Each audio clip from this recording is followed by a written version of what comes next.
नमस्कार दोस्तों।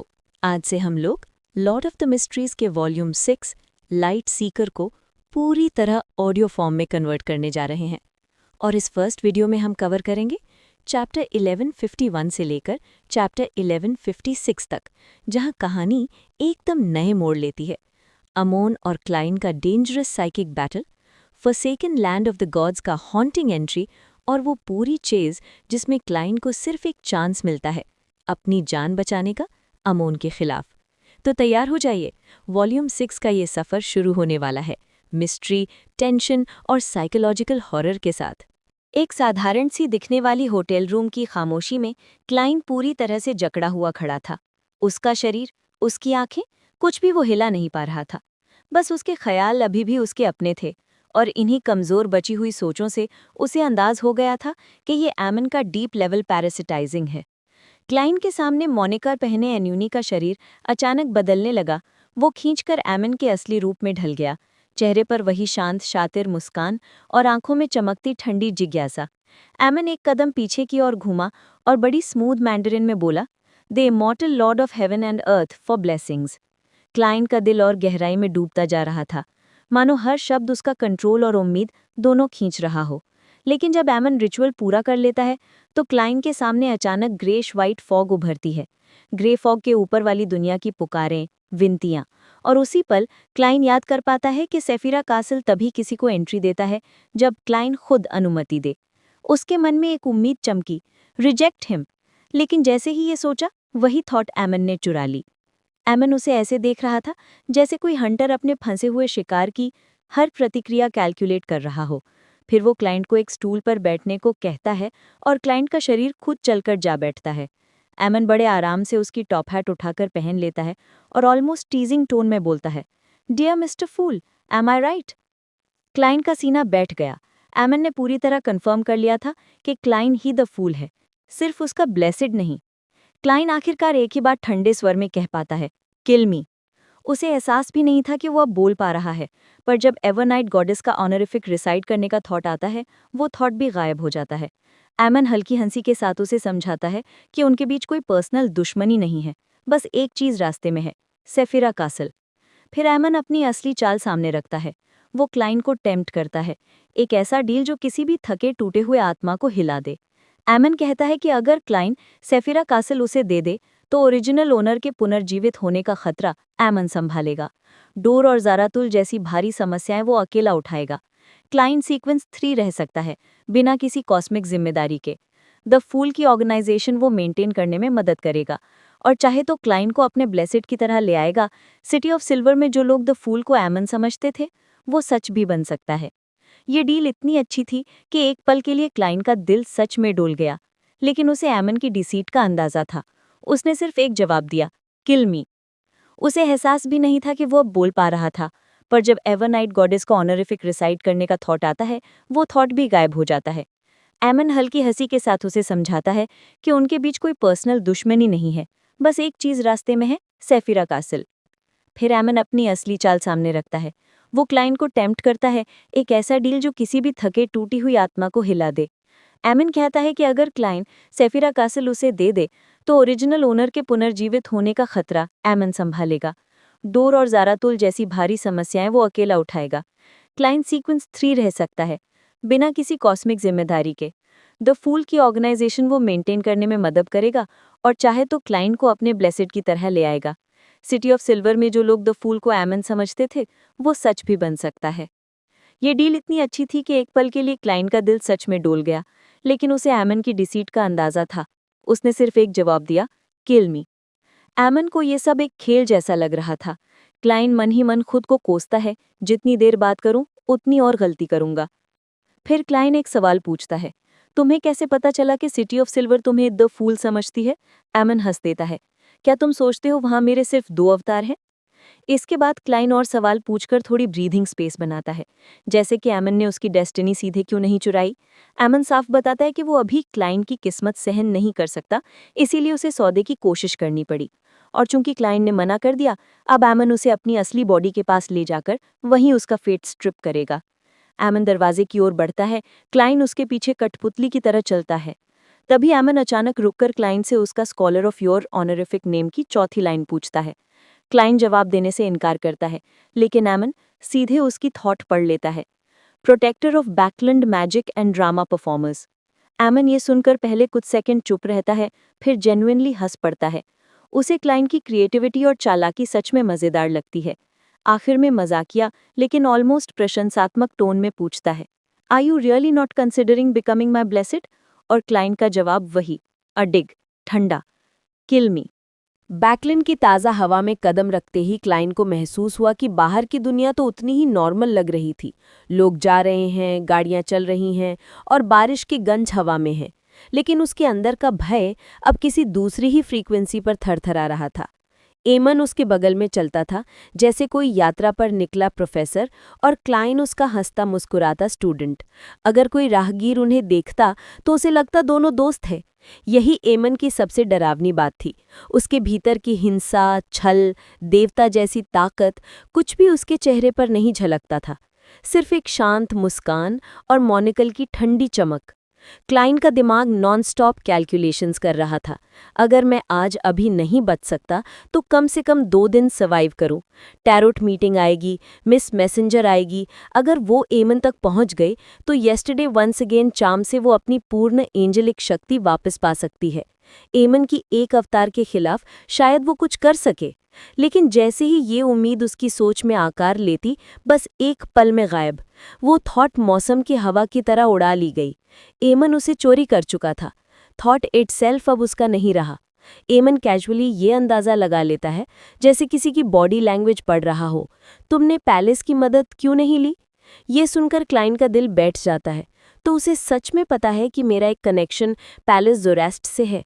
अगर एमन ने उसका ये फॉलबैक भी देख लिया तो अब बचने का रास्ता और भी कम हो गया था। क्लाइंट अपने मेंटल डिफेंस को मजबूत करने की कोशिश करता है। वो सीधे मेडिटेशन में स्लिप करने जैसा करता है। सोच की लहरों को कंट्रोल करता है ताकि कोई भी विचार ज्यादा स्पष्ट रूप में न उभरे, क्योंकि कोई भी विचार जैसे ही अपना शेप लेता, एमन उसे तुरंत चुरा लेता। ये ऐसी कैद थी जिसमें चेन्स दिखाई नहीं देती थी, मानो दिमाग के चारों ओर एक अदृश्य जाल कस गया हो। अचानक एमन मोनिकल को हल्का टैप करता है। उसी क्षण आसपास की दुनिया बदल जाती है। सड़क के किनारे खड़ा कुत्ता अचानक फ्रीज होता हुआ सा दिखता है। पास के पेड़ पर बैठी चिड़िया हवा में झटके से तैरने लगती है, और फिर उन सब से पतली चमकती हुई टाइम वर्म्स की लड़ी निकलकर एक तारों की बारिश की तरह एमन के हाथों की ओर लौटती है। ऐसा लग रहा था कि एमन पूरे बैकलैंड से समय और मोमेंट्स चुरा रहा है। एक झटके में उसकी मौजूदगी फिर से एंजल लेवल तक उठ जाती है। क्लाइंट के अंदर एक ही थॉट गूंजता है, ये चीज इंसान नहीं, ये किसी कॉस्मिक पैरासाइट जैसा है। एमन हर बार अपनी असली शक्ति नहीं दिखाता, सिर्फ उतनी जो मजेदार लगे। ये समझकर क्लाइंट को एक अजीब नौजिया सी महसूस होते है। इसके बाद दोनों स्पिरिट वर्ल्ड में ट्रैवल करते समय अनगिनत रंगों और ट्विस्टेड शेप्स के बीच से गुजरते हैं। क्लाइंट को फेंट मेमोरी होती है कि अगर किसी भी गलत दिशा में गिरा तो किसी एंशिएंट क्रीचर द्वारा निगल लिया जाएगा। फिर अचानक दुनिया स्थिर हो जाती है और दोनों एक विशाल लाखों फीट चौड़ी सी फिजर के ऊपर खड़े होते हैं।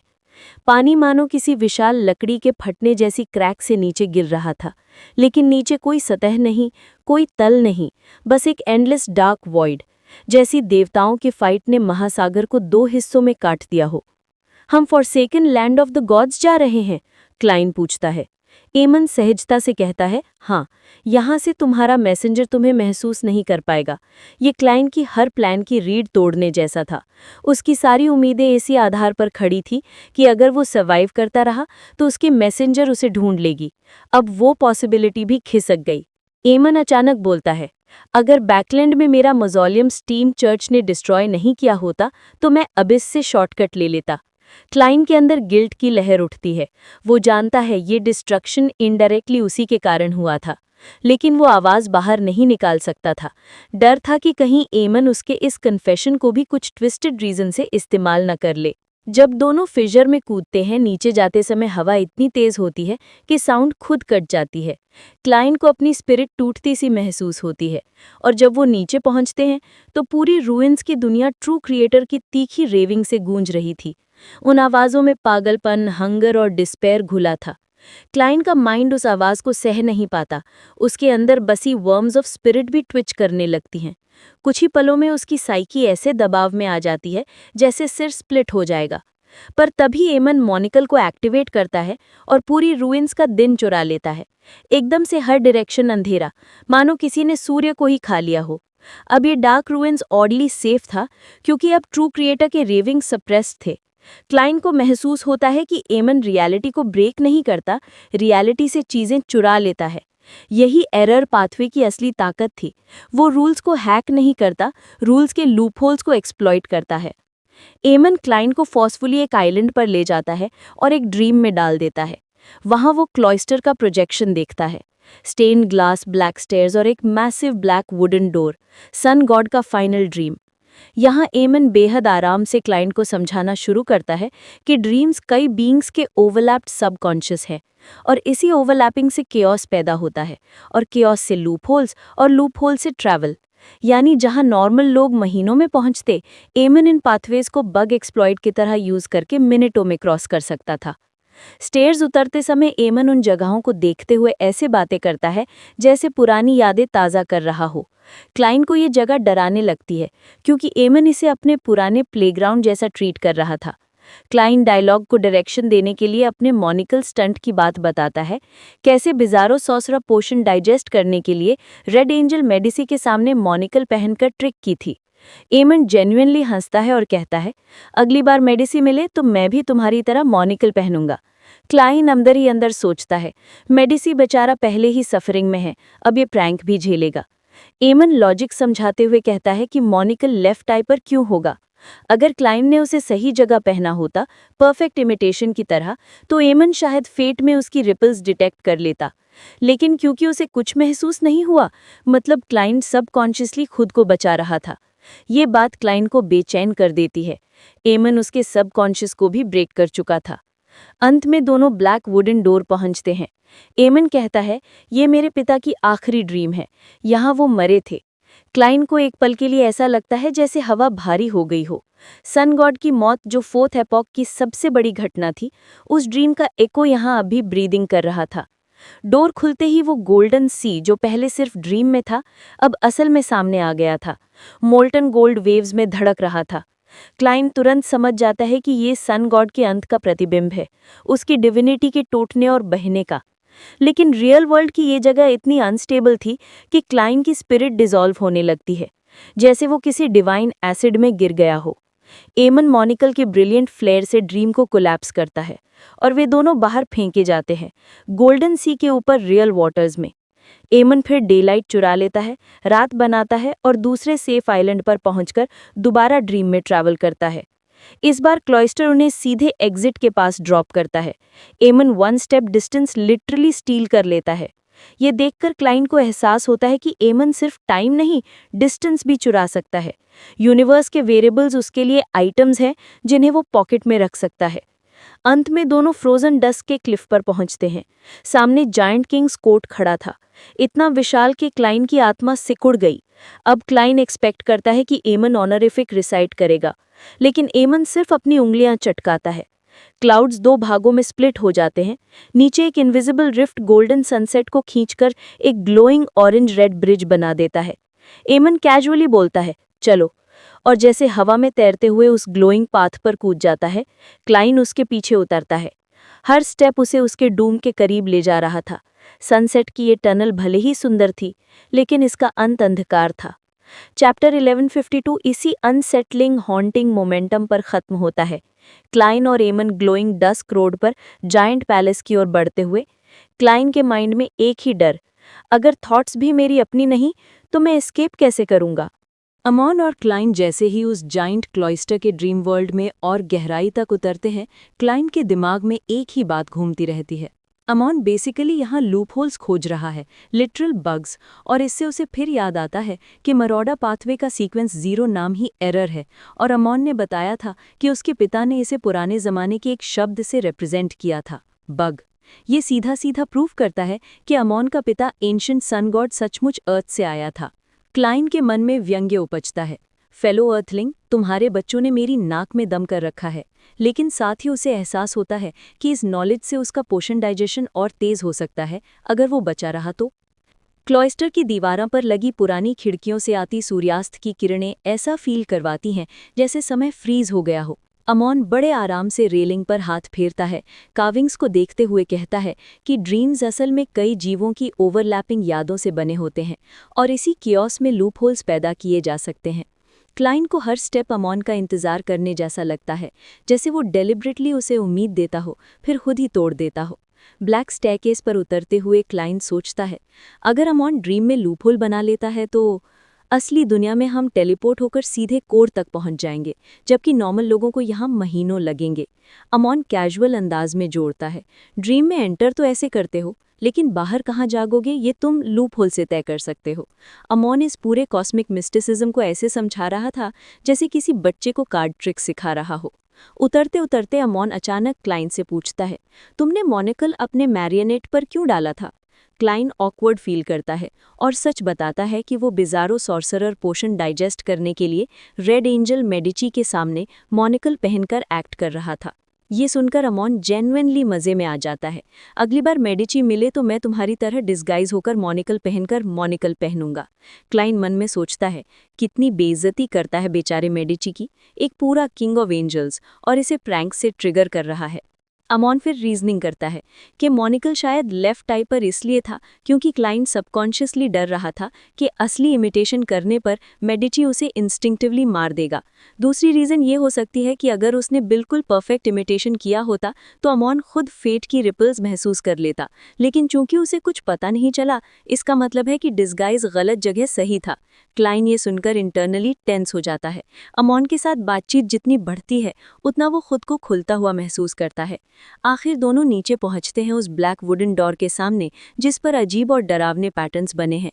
क्लाइन महसूस करता है कि ये जगह हैवी डिवाइन रेजिड्यू से भरी है। अमोन बिना किसी इमोशन के कहता है, ये मेरे पिता की आखिरी ड्रीम है, यहीं वो मरे थे। क्लाइन के अंदर सन्नाटा छा जाता है।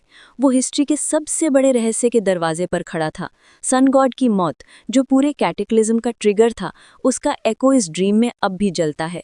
डोर खोलते ही एक ब्लेजिंग गोल्डन सी दिखती है, शुद्ध, भारी, मोल्टन सन जैसा रंग। वेव्स में ऐसी चमक थी जैसे वो वास्तविक धातु हों, और क्लाइन इंट्यूशन से समझ जाता है कि ये सन गॉड का ड्रीम ब्लड है, उसके अंत का प्रतीक। लेकिन ड्रीम इतना इंस्टेबल है कि सेकंड्स में क्लाइन महसूस करता है कि उसकी स्पिरिट डिसॉल्व होने लगी है, जैसे वो किसी डिवाइन एसिड में गिर गया हो। अमोन मोनिकल चमकाता है, एक इंटेंस वाइट ब्रिलियंस से वो ड्रीम को शैटर कर देता है और दोनों बाहर फॉल होते हैं, सीधे गोल्डन सी के रियल वर्जन के ऊपर। इस वास्तविक दुनिया में भी टेम्परेचर तीखा है, लेकिन इतना इंस्टेंटली फेटल नहीं है। क्लाइन सोचता है, यह प्लेस वास्तव में कई ओवरलैपिंग डिवाइन जोन्स का जंबल है। अगर मैं जरा सा भी गलत दिशा में जाता, इवेपोरेट हो जाता।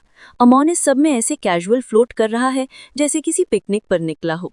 अमोन फिर पास की लाइट चुराकर रात कर देता है, जैसे डे और नाइट उसके पास टॉयज हों, और दोनों एक सेफ आइलैंड पर उतरकर दूसरी बार ड्रीम में एंट्री लेते हैं।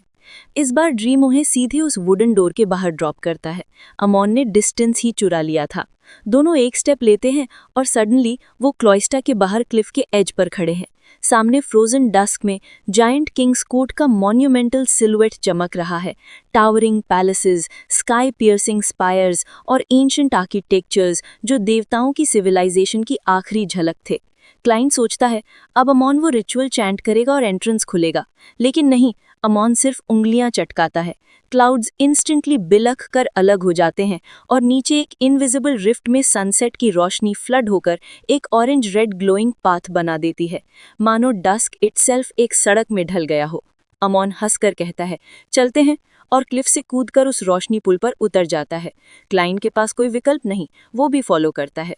उस लाइट ब्रिज पर चलते हुए क्लाइन को ऐसा लगता है जैसे वो किसी हेवनली ट्रेल पर नहीं बल्कि अपनी ही मौत की तरफ जा रहा हो। हर स्टेप उसे फोर्सेकन लैंड ऑफ द गॉड्स की ओर खींच रहा है, जहां उसके एस्केप के सारे रास्ते लगभग खत्म हो जाएंगे।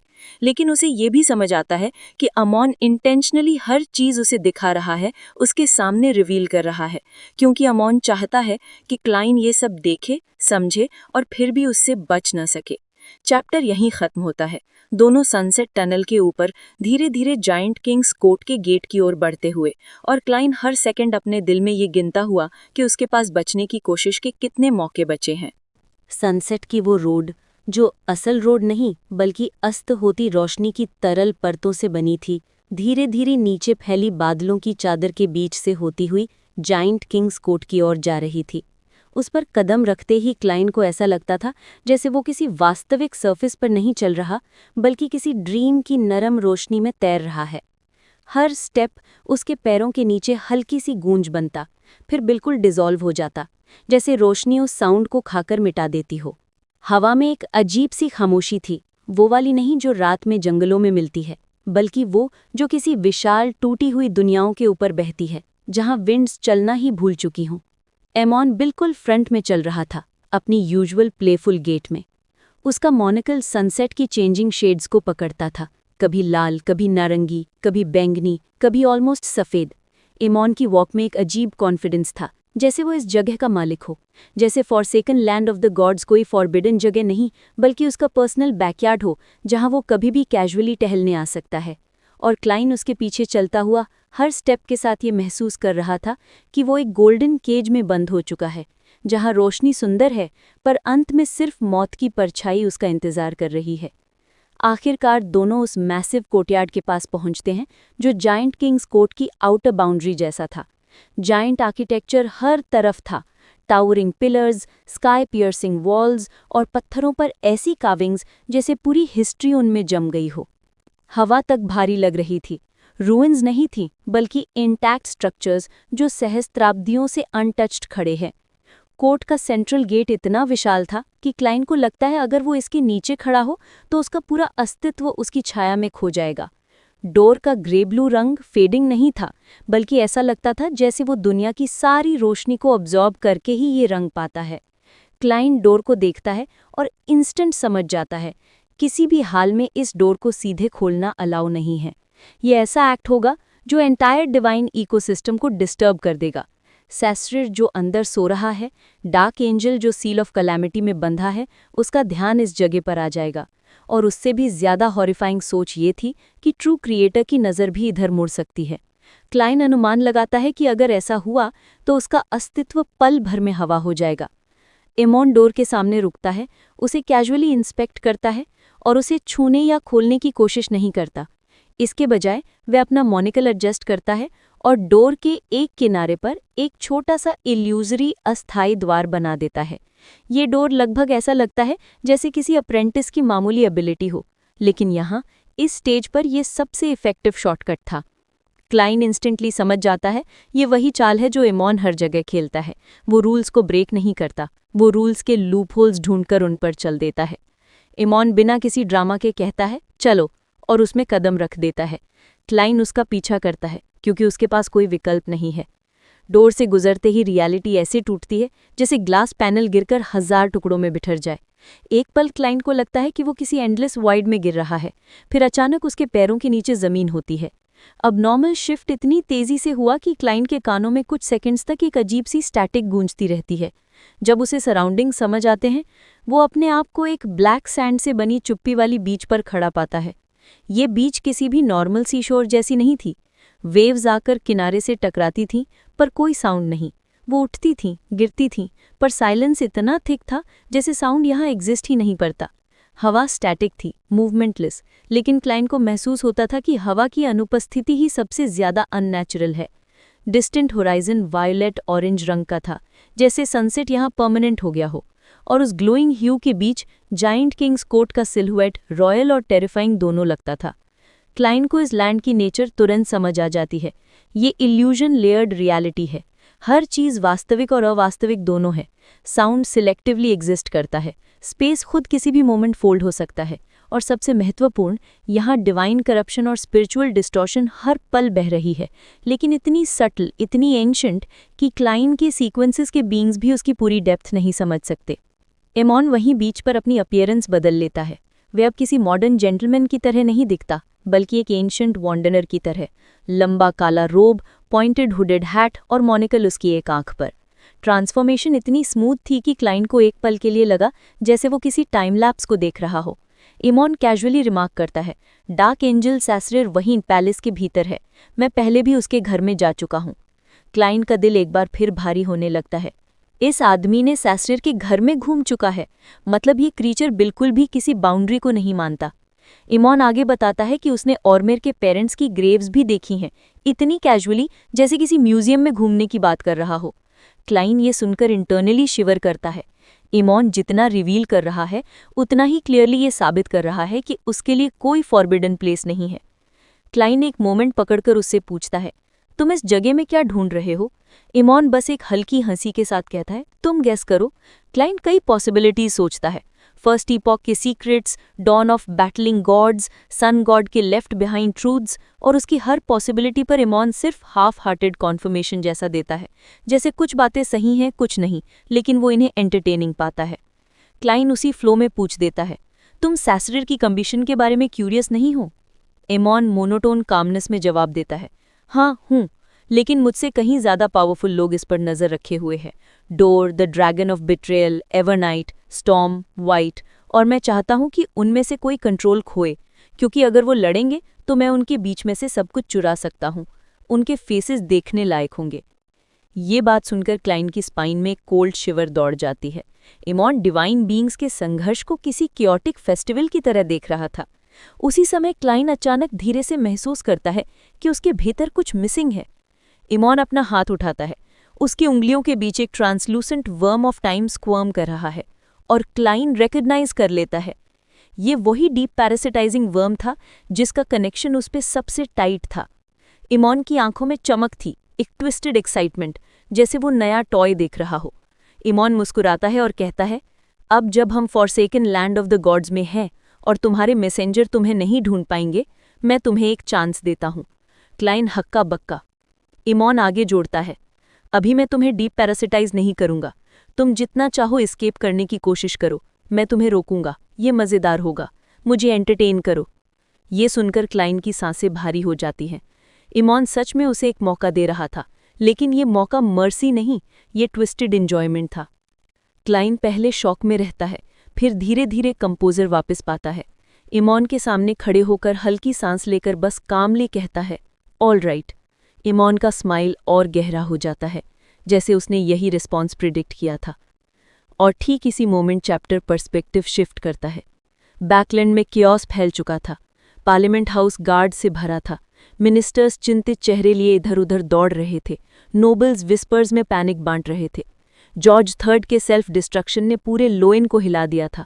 मिनिस्टर्स इमरजेंसी मीटिंग्स कर रहे थे। लोग समझ नहीं पा रहे थे कि देश का भविष्य किस दिशा में जाएगा।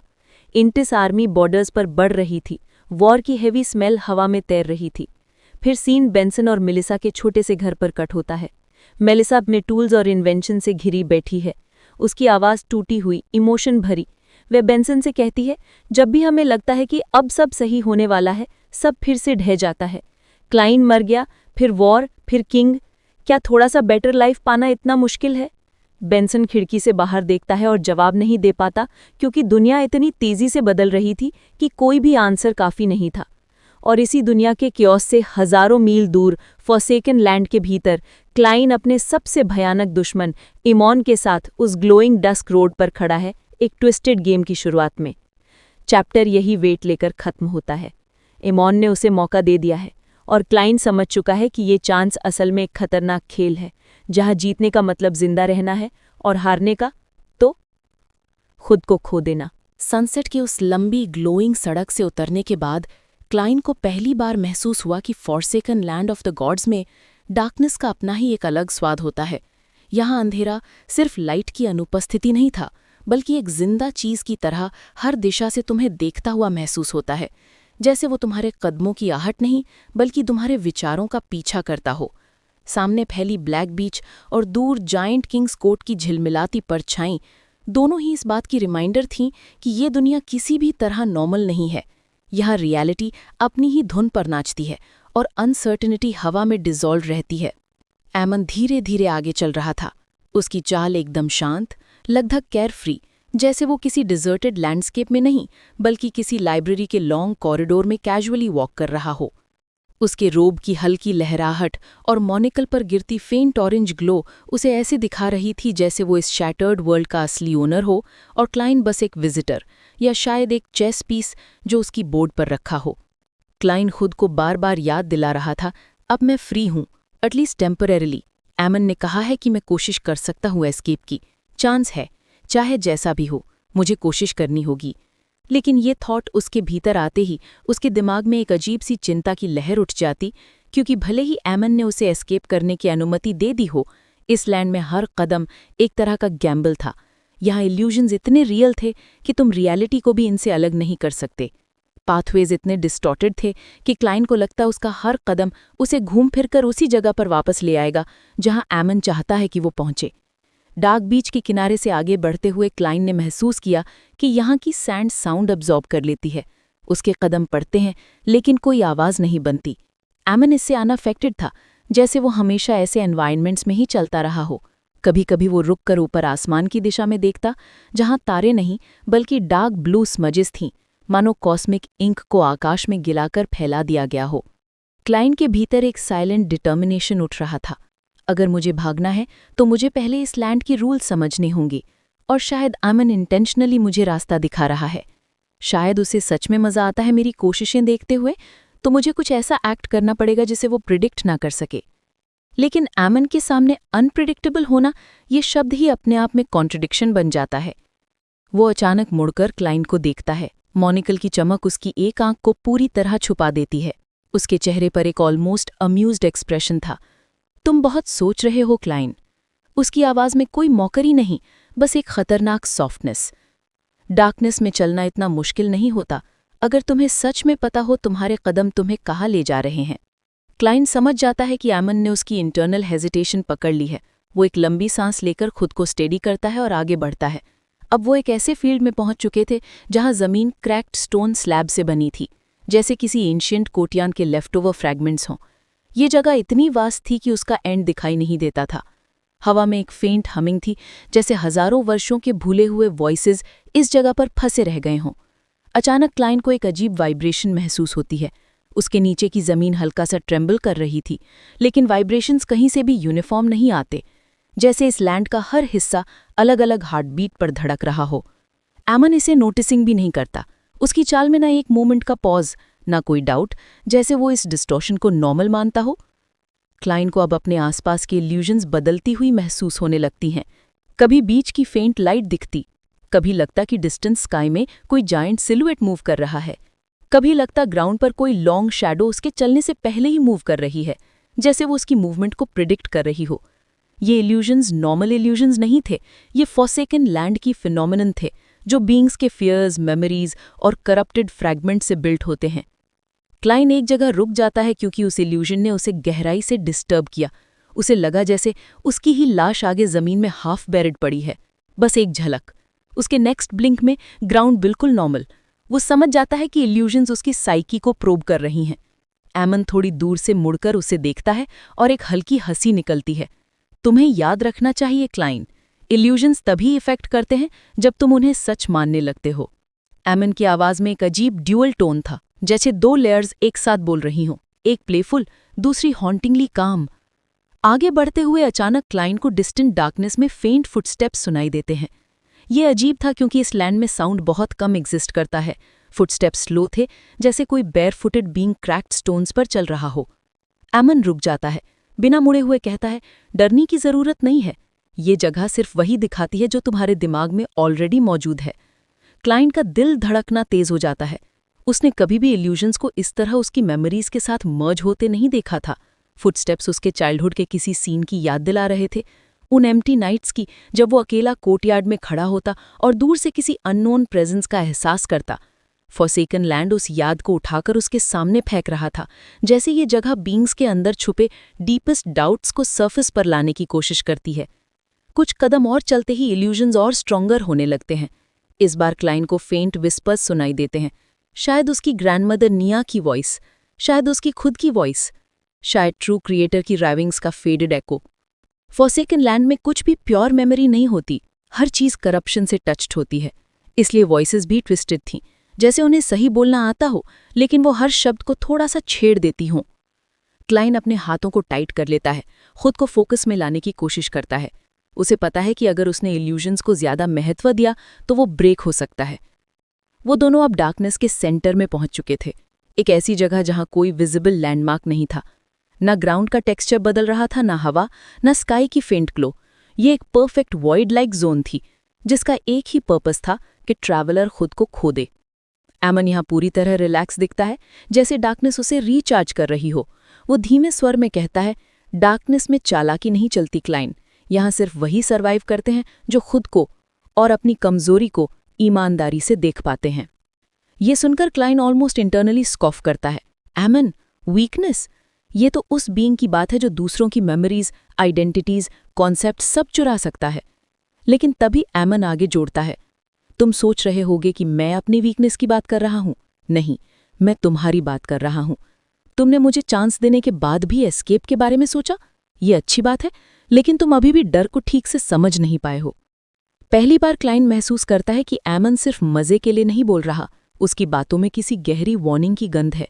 लेकिन एमन ये वार्निंग उसे इसलिए नहीं दे रहा कि उसे बचा सके, बल्कि क्योंकि खेल इंटरेस्टिंग रहे। कुछ देर तक दोनों डार्क प्लेन पर चलते रहते हैं और आखिर क्लाइन को डिस्टेंट ग्लो दिखती है। ये एक वार्म गोल्डन कलर की फेंट लाइन थी जो किसी ब्रोकन होराइजन से आती लग रही थी। उसे लगता है ये उनके जर्नी का नेक्स्ट फेज है, कोई पैसेज या कोई इल्यूजन बैरियर जिसकी ओर वो बढ़ रहे हैं। लेकिन जैसे ही वो करीब पहुंचता है, क्लाइन को रियलाइजेशन होता है ये ग्लो बाहर से नहीं, अंदर से आ रही है। ये इसकी इमेजिनेशन नहीं, बल्कि उसके अंदर छुपे हुए फेथ के बचे हुए हिस्से की रेमिनेंट लाइट थी जिसे फॉरसेकन लैंड एक्सट्रैक्ट करने की कोशिश कर रहा था। एमन ये देखकर जेन्युइनली अम्यूज्ड होता है। इंटरेस्टिंग, तुम अभी तक अंदर से टूटे नहीं हो क्लाइन। उसकी आवाज में माइल्ड एडमिरेशन मिक्स थी, वैसी जिसने क्लाइन को और अनईजी बना दिया। एमन से प्रशंसा मिलना कभी अच्छी बात नहीं होती। डार्कनेस साफ होने लगती है, लेकिन ये क्लैरिटी भी अननेचुरल होती है, जैसे हर चीज खुद को रिवील करने में हेजिटेंट हो।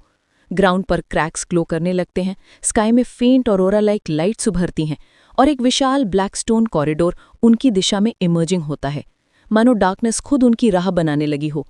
कॉरिडोर के आर्च इमेंस थे और वॉल्स पर फेडेड कार्विंग्स, जो कभी पूरी डिवाइन सिविलाइजेशन के पैटर्न्स होंगे, अब बस फ्रैक्चर्ड लाइंस की तरह दिखाई देते हैं।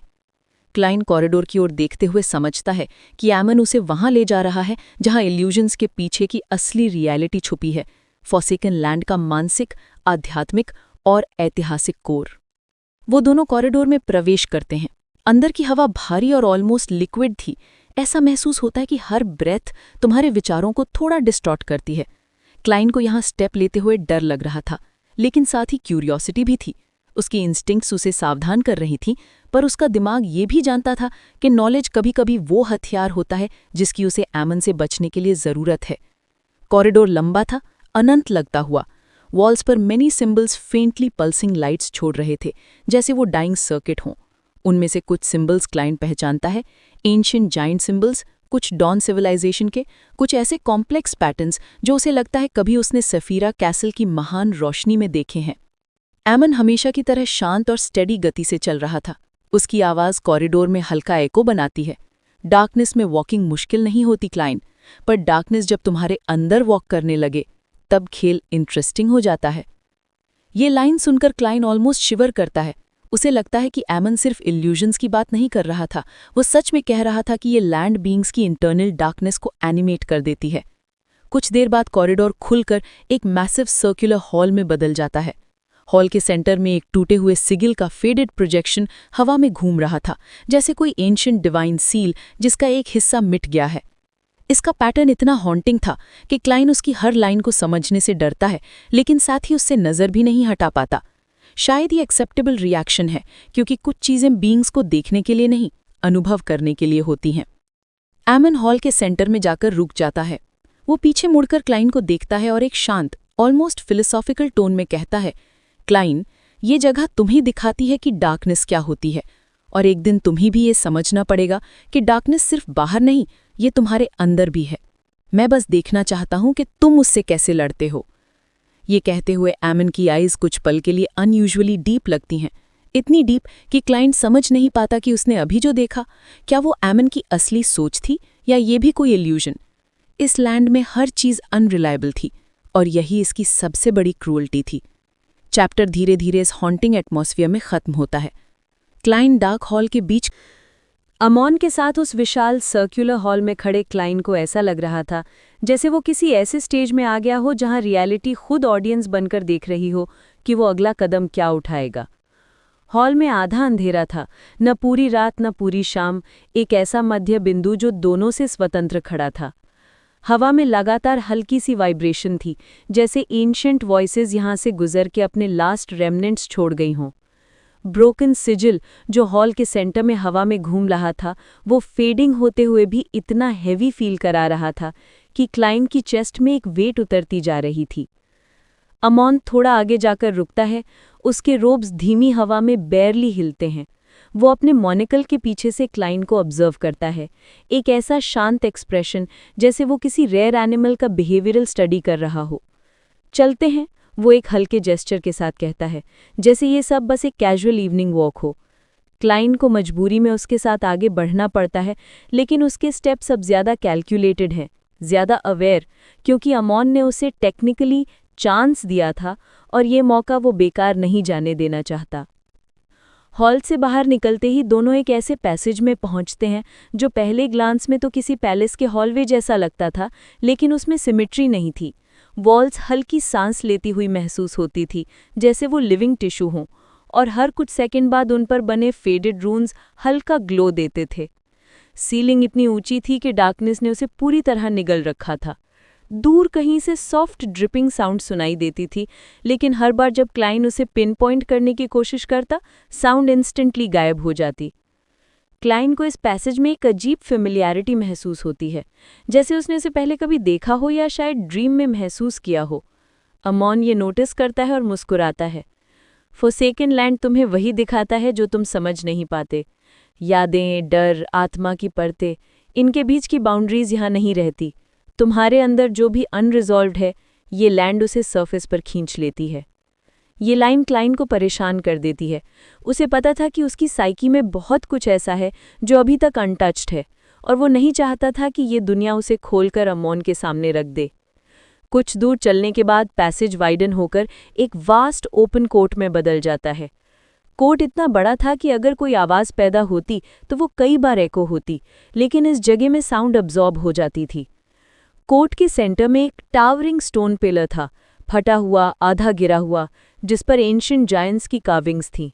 उनकी फिगर्स डिस्टॉर्टेड दिखती थी, मानो समय ने इन्हें खींचकर इनकी शेप्स ट्विस्ट कर दी हों। पिलर के नीचे ब्लैक मिस्ट स्टेडिली राइज हो रही थी, जैसे वो किसी गहरे वूंड से लीक हो रही करप्शन हो। अमॉन इस पिलर के पास जाता है और हाथ से इसकी कोल्ड स्टोन सरफेस को छूता है। ये सिविलाइजेशन कभी दुनिया की स्पाइन थी, वो शांत आवाज में कहता है, लेकिन फिर वो गिर गए, और उनकी गिरावट की रेजोनेंस अब भी इस प्लेस में ट्रैप्ड है। तुम इसे महसूस कर सकते हो? वो क्लाइन की ओर मुड़कर पूछता है। क्लाइन चुप रहता है, लेकिन वो महसूस करता है। ये रेजोनेंस किसी फिजिकल साउंड की तरह नहीं थी, ये मानसिक दबाव था, जैसे अतीत का वेट उसकी तरफ खींच रहा हो। अचानक उसे अपने विचारों के किनारों पर बहुत फेंट आवाज़ें सुनाई देती हैं, जैसे कोई किसी विशाल बैटलफील्ड से पुकार रहा हो। ये आवाज़ें इंसानों की नहीं थीं, उनमें एक गूंज थी, एक खोखलापन, जैसे वो किसी बेहद दूर समय से आ रही हों। एकदम से उसे ऐसा लगता है कि कोर्ट के फार एंड कर कोई खड़ा है, एक टॉल शैडो, लंबी, थिन और पूरी तरह साइलेंट। उसकी आउटलाइन वेग थी, कभी लगती कि वो कोई जायंट होगा, कभी कि वो कोई long robed human figure. Kline की स्पाइन पर इंस्टेंटली कोल्ड स्ट्रीक दौड़ जाती है। अमॉन, वहाँ कोई है? वो सावधानी से पूछता है। अमॉन मुड़कर उस डायरेक्शन में एक नज़र डालता है, फिर हल्के अम्यूजमेंट के साथ कहता है, तुम्हारी शैडो है, लेकिन इस लैंड में शैडोज अपनी मर्जी से बिहेव करती हैं। वो इसकी आवाज़ इतनी कैजुअल थी जैसे उसने कहा हो कि बारिश आई है। बट क्लाइन जानता था, वो जो फिगर था वो उसकी शैडो नहीं थी। क्लाइन की शैडो उसके पैरों के नीचे थी, और वो फिगर तो उससे बहुत दूर कोर्ट के एंड पर खड़ा था। वो क्रीचर हिलता नहीं, ब्लिंक नहीं करता, बस देखता है, या शायद देखता हुआ लगता है। अमॉन चलना जारी रखता है और थोड़ा आगे जाकर एक शैटर्ड आर्चवे के सामने रुकता है। यह आर्चवे कभी ग्रैंड एंट्रेंस रहा होगा, लेकिन अब उसका अपर हाफ क्रम्बल होकर जमीन पर फैला था। आर्च के राइट साइड पर किसी जायंट क्रीचर के क्लॉ मार्क्स थे, इतने डीप कि क्लाइन को लगा ये किसी अनइमेजिनेबल फोर्स का निशान है। वो दोनों आर्चवे को पार करते हैं और एक नैरो कैनियन लाइक पाथ में पहुंचते हैं। वॉल्स अनइवन और फ्रैक्चर्ड थीं, जैसे किसी जाइंट ने इन्हें दोनों ओर से खींचकर अलग कर दिया हो। पाथ में एक डैम्पनेस थी और फेंट पर्पल फ्यूम्स क्रैक से निकलकर हवा में डिसॉल्व हो रही थी। क्लाइन को समझ नहीं आता ये फ्यूम्स इल्यूजन्स है या एक्चुअल फिनोमिनन। फॉरसेकन लैंड में कोई डिस्टिंक्शन क्लियर नहीं होती। पाथ के बीच क्लाइन को अचानक ऐसा लगता है कि उसके पीछे फुटस्टेप्स है, स्लो, डेलिब्रेट, उसके कदमों से थोड़ा पीछे। वो इंस्टेंटली घूमता है, पर पीछे कुछ नहीं, सिर्फ ब्रोकन ग्राउंड और डिस्टेंट मिस्ट। लेकिन अमॉन थोड़ा आगे जाकर क्लाइन की ओर मुड़कर क्वाइटली कहता है, डोंट टर्न टू ऑफन। ये लैंड तुम्हारी एक्सपेक्टेशंस को शेप देती है। तुम जितना पीछे देखोगे उतनी चीजें पैदा होंगी। क्लाइन ये सुनकर स्टिफ हो जाता है और आगे बढ़ता रहता है। जैसे जैसे पाथ नैरो होता है, इल्यूजन स्ट्रांग होती जाती हैं। क्लाइन को अपनी ही आवाज़ सुनाई देती है, जैसे कोई यंगर वर्जन उससे कुछ कह रहा हो, तुम वापस क्यों नहीं मुड़ते? तुम तो हमेशा भागते रहे हो। क्लाइन इंस्टेंटली रिकॉग्नाइज करता है ये इल्यूजन है। उसकी दुख भरी मेमोरीज को इस लैंड ने पकड़ लिया है और अब उन्हें उसकी आंखों पर फेंक रहा है। फिर उसे फेंटली अपनी ग्रैंडमदर निया की आवाज़ आती है, धीमी, थकी हुई, रिन की तरह मत बन जाना Kline, don't lose yourself. Kline का दिल टूटता है। ये भी इल्यूजन है या उसके मेमोरी का फ्रैक्चर्ड एको? ट्रू क्रिएटर की रीविंग्स, ओल्ड फियर्स और ग्रीफ सब इस लैंड के ब्लेंडर में गिरकर डिस्टॉर्ट हो जाते हैं। पाथ अचानक एक स्टीप डिक्लाइन में बदल जाता है। दोनों नीचे उतरते हैं और सामने एक वाइड टेरेन खुलता है, विस्तृत डार्क ग्रे प्लेन्स जहां जमीन क्रैक्ड प्लेट्स की तरह लेयर्ड दिखती है। दूर किसी रूइन टावर की सिलुएट दिखाई देती है, आधी टूटी हुई, आधी हवा में हैंगिंग पीसेस में बटी हुई, जैसे ग्रेविटी यहाँ ऑप्शनल रूल हो। क्लाइन आगे देखते हुए सोचता है, ये जगह आखिर बनी कैसे होगी? यहाँ हर स्ट्रक्चर ऐसा लगता है जैसे किसी ने रियलिटी को खींच कर मोड़ दिया हो। अमॉन इसकी ओर हल्की मुस्कान फेंकता है, क्योंकि यही हुआ था। जब गॉड्स लड़े, रियलिटी खुद घायल हो गई। ये लैंड उन घावों का म्यूजियम है। क्लाइन इस इंटरप्रिटेशन से हिल जाता है, क्योंकि अगर ये पूरा लैंड एक वूंड है, तो यहाँ हर इल्यूजन, हर डिस्टॉर्शन, हर विस्पर, सब उस घाव का ब्लीड आउट है। वे प्लेन्स पर चलते हैं और क्लाइन अचानक अपने पैरों के नीचे कुछ सॉफ्ट महसूस करता है। वो नीचे देखता है, उसके नीचे की जमीन पर हजारों फेंट फुटप्रिंट्स हैं, कुछ ह्यूमन जैसे, कुछ ज़्वेर लाइक, कुछ अनआइडेंटिफाइबल। ये फुटप्रिंट्स हर डायरेक्शन में फैले हुए थे, मानो काउंटलेस बीइंग्स ने यहाँ किसी डेस्परेट एस्केप की कोशिश की हो, और हर प्रिंट में एक फेंट डिस्पेयर का वेट महसूस होता है। अमॉन कैजुअली रिमार्क करता है, कुछ फुटप्रिंट्स बहुत पुराने हैं, कुछ अपेक्षाकृत हल्के। हर कोई यहाँ से निकलने की कोशिश करता है, लेकिन हर कोई नहीं निकलता। क्लाइन इस लैंड का साइलेंट हिस्ट्री महसूस करता है। इस जगह में जो ट्रैप्ड एकोज हैं, वो सिर्फ मेमोरीज नहीं, बल्कि फेल्ड अटेम्प्ट्स हैं। वो एक जायंट फुटप्रिंट देखता है, ऊपर से शायद किसी कोलोसिस का, और उसके पास बिल्कुल छोटे छोटे फुटप्रिंट्स। ये कॉन्ट्रास्ट क्लाइन को डिस्टर्ब कर देता है। ये किसी अननोन स्टोरी का रिमेन है जो शायद कभी रिवील नहीं होगी। वे प्लेन्स के पार पहुंचते हैं और आगे एक स्ट्रक्चर दिखता है, एक टॉल ट्विस्टेड टावर जैसा, लेकिन उसका शेप कांस्टेंट नहीं था। कभी वो स्पायर लगता, कभी ऑबलिस्क, कभी क्रम्बल होता पिलर। क्लाइन ब्लिंक करता है और स्ट्रक्चर बदलता है। अमॉन कामली कहता है, इस प्लेस में कोई भी शेप स्टेबल नहीं, ये तुम्हारे परसेप्शन पर निर्भर करता है, और परसेप्शन देवताओं की लड़ाई में सबसे फ्रेजाइल चीज थी। स्ट्रक्चर का एंट्रेंस एक यॉर्निंग ब्लैक माउथ जैसा था। अंदर डेंस डार्कनेस थी जो लाइट को स्वॉलो कर रही थी। अमॉन बिना पॉज के अंदर चला जाता है, क्लाइन उसका पीछा करता है। अंदर इतनी डार्कनेस थी कि क्लाइन को लगता है हवा तक काली हो गई है, लेकिन ये खाली डार्कनेस नहीं थी, ये अलाइव थी। वो चलती, ब्रीथ करती महसूस होती थी। कुछ कदम बाद कॉरिडोर फेंटली ग्लो करने लगता है, डार्क पर्पल वेन्स वॉल्स में रनिंग पैटर्न्स की तरह एनिमेट हो जाती हैं। क्लाइन को फेंट हमिंग सुनाई देती है, जैसे कोई हार्टबीट हो। वो समझ जाता है कि ये स्ट्रक्चर जिंदा नहीं, पर जिंदा जैसा है। कॉरिडोर आगे एक चेंबर में खुलता है, सर्कुलर, विशाल, जिसकी वॉल्स पर एंशिएंट म्यूरल्स थीं, लेकिन इतनी फेडेड कि शेप्स रिकॉग्नाइज नहीं होती। क्लाइन उन्हें पढ़ने की कोशिश करता है, पर हर बार शेप्स उसके सामने शिफ्ट होने लगती हैं। कभी जायंट फिगर्स दिखती, कभी वॉर सीन्स, कभी कोलैप्सिंग स्टार्स, कभी कुछ अनडिफाइंड। अमोन चेंबर के सेंटर में रुकता है। वहाँ एक रेज्ड प्लेटफॉर्म था, क्रैक्ड और डस्ट से भरा। वो प्लेटफॉर्म को गौर से देखता है और सॉफ्टली कहता है, यही मोस्ट ट्रैवलर्स खोते हैं खुद को, क्योंकि यहाँ इल्यूजन्स मेमोरी बन जाती हैं और मेमोरीज इल्यूजन्स। क्लाइन महसूस कर सकता था, इस चेंबर की हवा उसकी साइकी में घुसने की कोशिश कर रही थी। उसे डिस्टेंट एकोज सुनाई देती हैं, उसके खुद के पुराने dialogues, lost regrets, half forgotten moments. Chamber उसकी लाइफ को रिप अपार्ट कर रहा था, लेयर बाय लेयर। उसके सामने अचानक एक फेंट फिगर उभरता है। ये उसकी ग्रैंडमदर निया थी। क्लाइन की ब्रेथ रुक जाती है। इल्यूजन इतनी रियल थी कि वो उसे छू सकता था। निया उसकी ओर बढ़ती है, उसकी आईज वार्म और सैड, लेकिन उसके चेहरे में कुछ ऑफ था। क्लाइन इंस्टेंटली समझ जाता है ये निया नहीं बल्कि उसकी मेमोरी की शैडो है। फिर एक और फिगर, उसके फादर की फेंट सिलुएट, फिर उसके चाइल्डहुड के कुछ ब्लरी फेसेस, फिर टिंगन की सड़कों की एको, फिर उसकी खुद की आवाज़, तुम बच नहीं सकते, अमोन तुम्हें पकड़ेगा ही। चेंबर अब उसकी पूरी साइकी को खुली किताब की तरह खुद पढ़ रहा था। क्लाइन एक भय की लहर महसूस करता है, लेकिन खुद को पकड़ता है। ये इल्यूजन्स का मकसद है, उन्हें उसके दिमाग में घुसने नहीं देना चाहिए। अमोन धीरे से हंसता है, गुड, तुम टूट नहीं रहे, अभी नहीं। उसकी वॉइस चेंबर में फैलती है, ऑलमोस्ट एको लाइक, लेकिन फ्रैगमेंटेड। और यही चैप्टर का क्लाइमैक्स बनता है। चैप्टर 1156 यहीं समाप्त होता है। क्लाइन इल्यूजन्स के बीच खड़ा है, चेंबर उसकी आत्मा को पढ़ रहा है, अमोन उसकी हर प्रतिक्रिया ऑब्जर्व कर रहा है, और forsaken land of the gods हिम्मत, मेमोरी और सैनिटी की परीक्षा की शुरुआत कर चुका है। तो दोस्तों, ये थे वॉल्यूम 6 के चैप्टर 1151 से 1156, जहां एमॉन का ट्विस्टेड गेम, क्लाइन का सर्वाइवल इंस्टिंक्ट और फोरसेकन लैंड की भयावह इल्यूजन्स हमें पहली बार ग्लिम्स देती है कि आगे क्या आने वाला है। आगे के चैप्टर्स में कहानी और इंटेंस होने वाली है। क्लाइन एक ऐसी जगह पहुंचेगा जहां डार्कनेस सिर्फ बाहर नहीं, अंदर भी चलने लगती है। एमॉन के लूप होल्स और भी डेंजरस रूप लेंगे और क्लाइन का पहला रियल काउंटर अटैक शुरुआत लेगा।